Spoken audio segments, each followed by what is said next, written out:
सोमनाथ स्वाभिमान पर्व पर प्रधानमंत्री नरेंद्र मोदी ने सोमनाथ मंदिर में विशेष पूजा की। ज्योतिर्लिंग पर जलाभिषेक के साथ ही वैदिक मंत्रोच्चार भी हुआ। शौर्य सभा में बोले प्रधानमंत्री नरेंद्र मोदी, इस आयोजन में गर्व है, गरिमा है, गौरव है। ना सोमनाथ मंदिर नष्ट हुआ, ना भारत नष्ट हुआ। पीएम मोदी बोले, महमूद गजनवी ने सोमनाथ मंदिर को तोड़ा, अलाउद्दीन खिलजी ने सोमनाथ में आक्रमण किया, मंदिर को मस्जिद बनाने की कोशिश की गई। पीएम मोदी ने कहा कि नफरत का इतिहास हमसे छिपाया गया, मजहबी उन्माद को साधारण लूट बताया गया, तलवार की नोक पर दिल नहीं जीते जा सकते। सोमनाथ स्वाभिमान पर्व पर बोले सीएम धामी, सोमनाथ मंदिर सिखाता है कि भारत झुकता नहीं, सोमनाथ मंदिर नहीं बल्कि भारत की वो आत्मा है। असदुद्दीन ओवैसी का हिमंता बिस्वा शर्मा पर हमला। ओवैसी ने सीएम हिमंता की सोच को पाकिस्तान जैसी बताया, कहा भारत किसी एक धर्म या समुदाय का नहीं है। समाजवादी पार्टी नेता अबू आसिम आजमी का महाराष्ट्र के मंत्री नीतीश राणे पर विवादित बयान, कहा ताकत मिलने पर ऐसे मंत्री की जुबान काट देंगे। नीतीश राणे के बंगले के बाहर मिला संदिग्ध बैग, एक व्यक्ति संदिग्ध बैग रखकर गया। बांग्लादेश के पश्चिम बंगाल के पश्चिम मेदिनीपुर में नेता शुवेंदु अधिकारी की गाड़ी पर हमला किया गया। बीजेपी ने टीएमसी कार्यकर्ताओं पर हमले का आरोप लगाया। हनुमानगढ़ी मंदिर के महंत राजू दास का विवादित बयान, अयोध्या के मुसलमानों की एंट्री बैन करने की मांग। दिल्ली के तुर्कमान गेट बवाल मामले में एक्शन हुआ है, पुलिस ने 2 और आरोपियों को गिरफ्तार कर लिया। अब तक 18 आरोपी गिरफ्तार हुए। दिल्ली में बुजुर्ग डॉक्टर दंपत्ति से करोड़ों की ठगी का मामला सामने आया है। डिजिटल अरेस्ट करके 14 करोड़ 85 लाख रुपए ठग लिए गए। नई दिल्ली में होगा कॉमनवेल्थ स्पीकर सम्मेलन, 14 से 16 जनवरी तक 60 से ज्यादा देशों के स्पीकर्स और प्रिसाइडिंग ऑफिसर्स करेंगे शिरकत। ओम बिरला ने दी इसकी जानकारी। ग्रीनलैंड पर कब्जे के लिए अमेरिका तैयार, डोनाल्ड ट्रंप ने सेना को दिया आदेश। यूएस सैन्य कमांडर ने ट्रंप के फैसले का विरोध किया। सीरिया में अमेरिका की एयर स्ट्राइक, आईएसआईएस के ठिकानों पर जबरदस्त हुई बमबारी। सरकार के नोटिस के बाद एक्स ने अपनी गलती मानी। सोशल मीडिया प्लेटफॉर्म एक्स ने कहा भारतीय कानून के हिसाब से ही आगे काम करेंगे। 3,500 कंटेंट ब्लॉक किए। उत्तर प्रदेश के हाथरस में पारिवारिक विवाद में सड़क पर ही मारपीट हो गई। पति पत्नी ने अपने घर की बहू की बीच बाजार में पिटाई कर दी। उत्तर प्रदेश के प्रतापगढ़ में जमीन की जांच के दौरान 2 पक्षों में मारपीट हो गई। दबंगों की पिटाई से पूर्व लेखपाल समेत 3 लोग इसमें घायल हो गए। यूपी के शाहजहांपुर में पत्नी से अलग होने से भड़के पति ने पत्नी से जुड़े सारे सामान को आग के हवाले कर दिया। सोशल मीडिया पर वीडियो वायरल हुआ। यूपी के नोएडा में पार्किंग विवाद में दबंगों ने एक युवक की पिटाई कर दी। गाड़ी हटाने को लेकर हुई बहस में लात घूसों की बरसात कर दी गई। हरियाणा के नूह में तेज रफ्तार बाइक हुई हादसे का शिकार, संतुलन बिगड़ने से हादसा हुआ। बाल बचा बाइक सवार।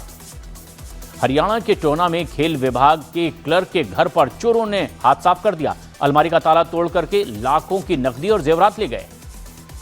मध्य प्रदेश के खंडा में आभूषणों की दुकान में दिन दहाड़े डकैती से हड़कंप मच गया। हथियार बंद बदमाशों ने बैग में ज्वेलरी भर करके वहां से फरार हो गए। मध्य प्रदेश के उज्जैन में वाहन चोरों ने कुछ ही सेकंड में बाइक का लॉक तोड़ा और देखते ही देखते बाइक लेकर वहां से फरार हो गए।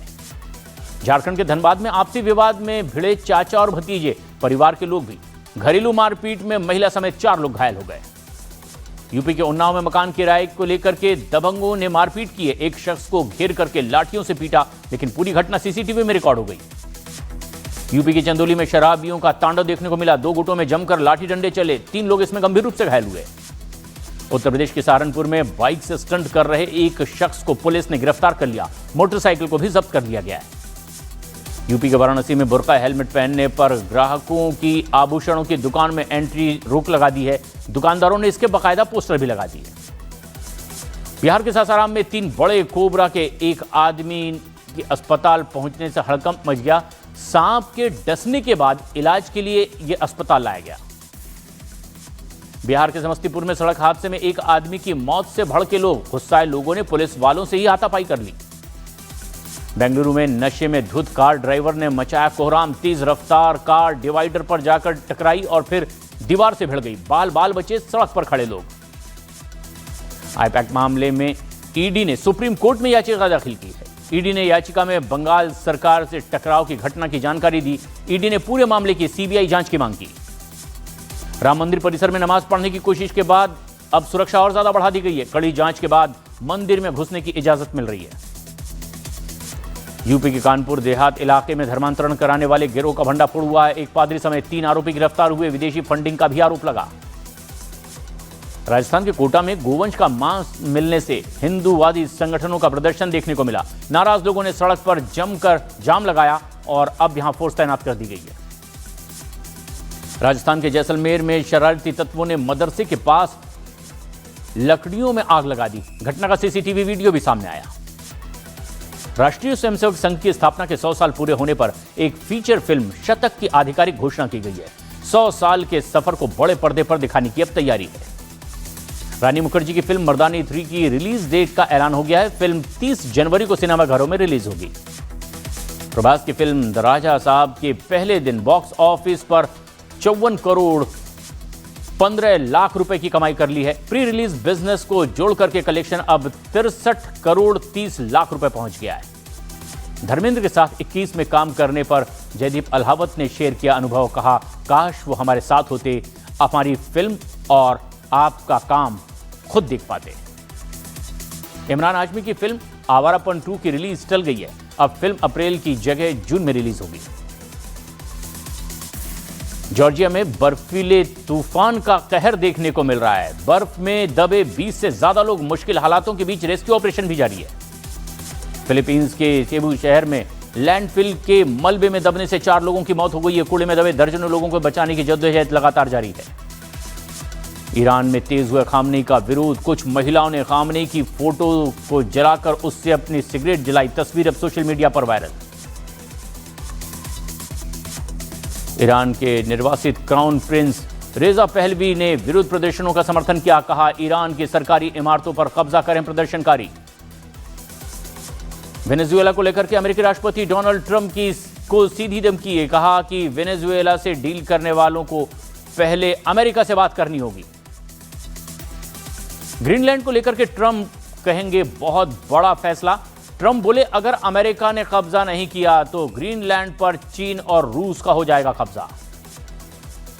यूक्रेन में सैन्य तैनाती के लिए ब्रिटेन ने 200 मिलियन पाउंड देने का ऐलान कर दिया है। इन पैसों से यूक्रेनी सेना और हथियारों का इंतजाम करेगी। रूस ने यूक्रेन पर 242 ड्रोन और 36 मिसाइलें दाग दी है। कीव समेत कई शहरों पर हाइपरसोनिक और ओरेशनिक मिसाइल से हमला कर दिया गया है। और एक बहुत बड़ी खबर इस वक्त आ रही है। पाकिस्तानी आतंकी संगठन जैश ए मोहम्मद के सरगना मौलाना मसूद अजहर की आवाज में एक ऑडियो जारी किया गया है।